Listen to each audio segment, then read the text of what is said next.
Let's get to the Labor side of things. Joining me now is the Employment Minister, Murray Watt. Appreciate your time today. It's a bit of a difficult pitch, isn't it? There seems to be a general recognition Australians are worse off over the past 3 years. Would you argue against that? Well, I think everyone knows, Tom, that the last few years have been difficult for Australians, whether it be coming through the COVID period or through the global inflation surge that not just Australia but the entire world has been through over the last couple of years. But I think we can also see that both the economy and living standards are turning a corner. We've more than halved inflation from where it was when we first came to office. Real wages are growing again when they were going backwards under the coalition. We've got interest rates starting to fall and, of course, maintaining low unemployment. So I think the question for this election is really going to be who's going to make people better off over the next 3 years. Clearly, the answer is Labor. We've already said that we'll cut taxes, we'll keep wages growing again, whereas Peter Dutton wants to cut simply in order to pay for his $600 billion in nuclear reactors.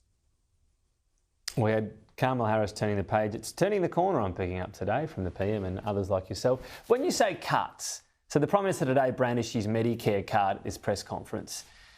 That appears pretty cynical. I mean, your signature policy on that has been matched by the coalition.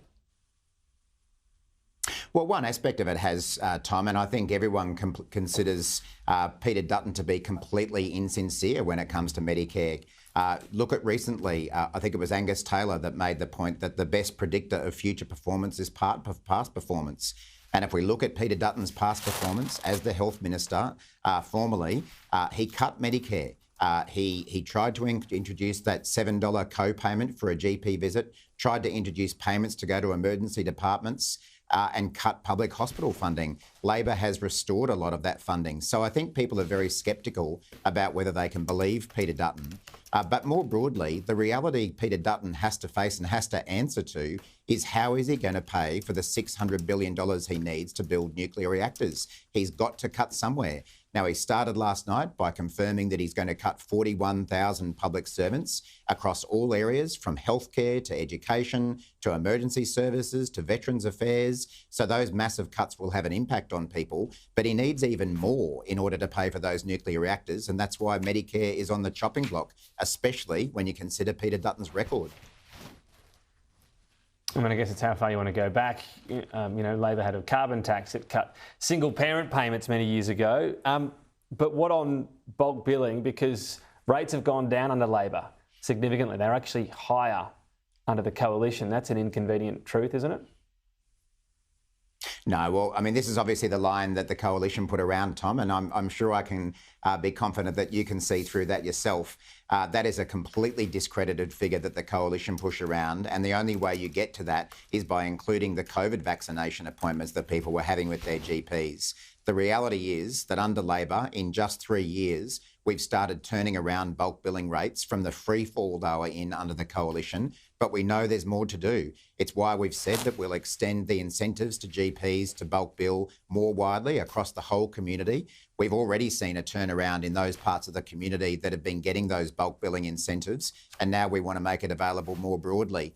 But of course, healthcare goes beyond your GP appointments. It's about the cheaper medicines that we've already started providing, and we've now committed to extend to reducing the cost of a script to $25 per script rather than $30.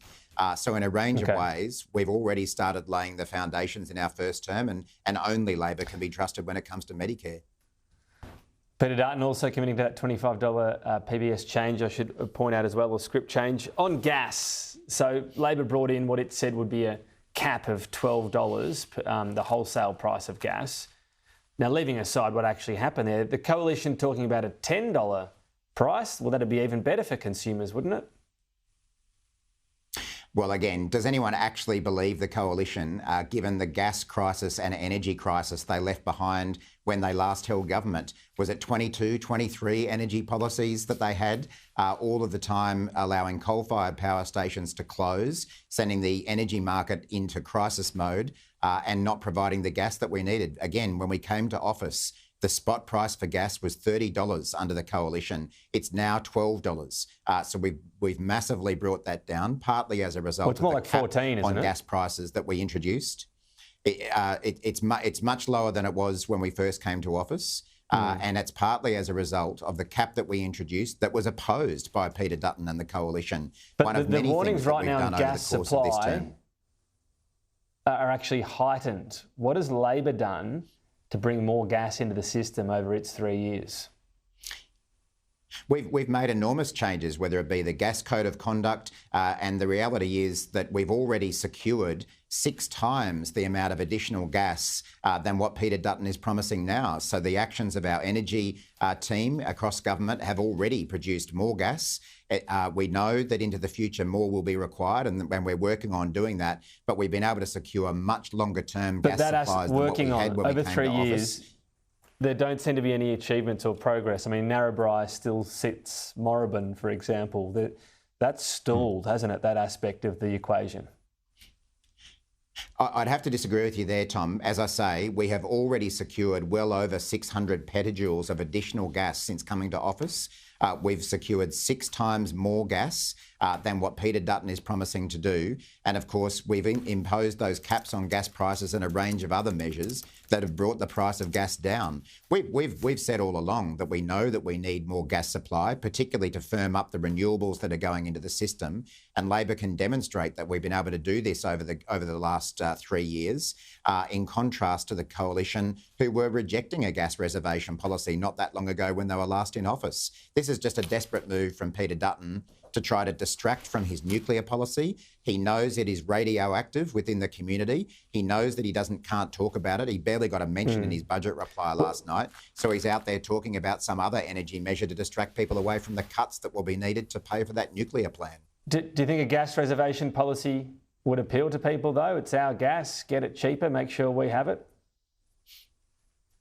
Oh, look, it may appeal to some people, but I think what most people are looking for is what is the solution to provide the cheapest forms of energy that we can provide. And as you know, the overwhelming evidence from the CSIRO and others is that the best way to bring power prices down is through renewables. But we recognise we need more gas in the system to back up those renewables and for industrial uses. Will you seek to pressure state governments to bring that online? The only projects that have come online during your time were started before you came to office. So essentially there's nothing new about to come online because of something Labor did. Now, I get there's run-up time, but are you seeking to actually put pressure on states to get that extra gas? We'll continue to have those discussions with state governments, Tom. But you're right, there are projects that are starting to come online. There's been additional projects in Queensland that have been given approval in the time that we've been in office. And what we've been able to do as well is to secure additional gas through existing projects which are in place.